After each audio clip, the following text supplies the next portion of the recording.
Assalamualaikum warahmatullahi wabarakatuh.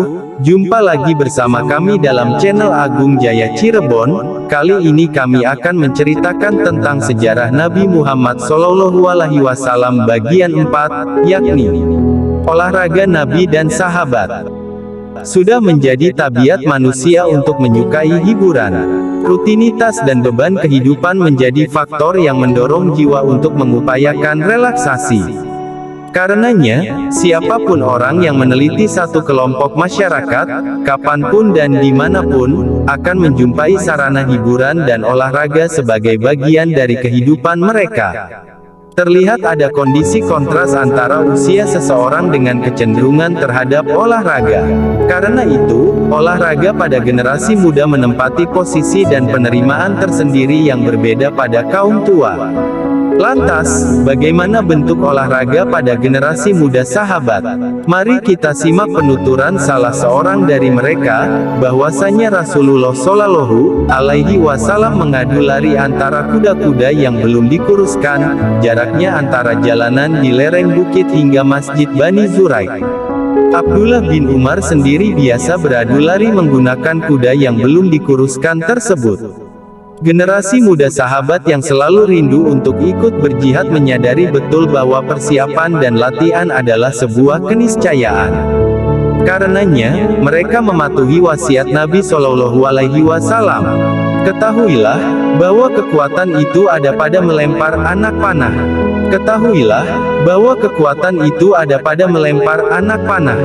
Kecenderungan mereka pada olahraga Nabi juga terlihat pada kisah Salamah ketika ia meriwayatkan perang Zikir. Ketika kami berjalan, ada seorang Ansor yang tidak bisa didahului kecepatannya dalam berjalan. Ia berkata, "Tidakkah ada orang yang beradu cepat sampai di Madinah denganku? Adakah orang yang bisa mendahuluiku?" Ia terus mengulangi ucapannya. Mendengar itu, aku berkata, "Tidak adakah orang mulia dan terhormat yang kamu segani?" Ia menjawab, "Tidak ada, kecuali Rasulullah Shallallahu Alaihi Wasallam." Aku berkata, "Wahai Rasulullah, ayah ibuku menjadi tebusannya, biarkan aku beradu cepat dengan orang ini." Beliau bersabda, "Jika kamu mau." Aku berkata, "Majulah." Aku tekuk kakiku lalu melompat dan berlari. Aku hemat napasku, hingga ia mendahuluiku, 1 atau 2 bukit, agar nantinya aku tidak kehabisan napas. Kemudian, aku berlari di belakangnya dengan tetap menghemat napas, hingga ia mendahuluiku, 1 atau 2 bukit. Lalu, aku percepat lariku, hingga berhasil menyusulnya tepat di belakang tubuhnya.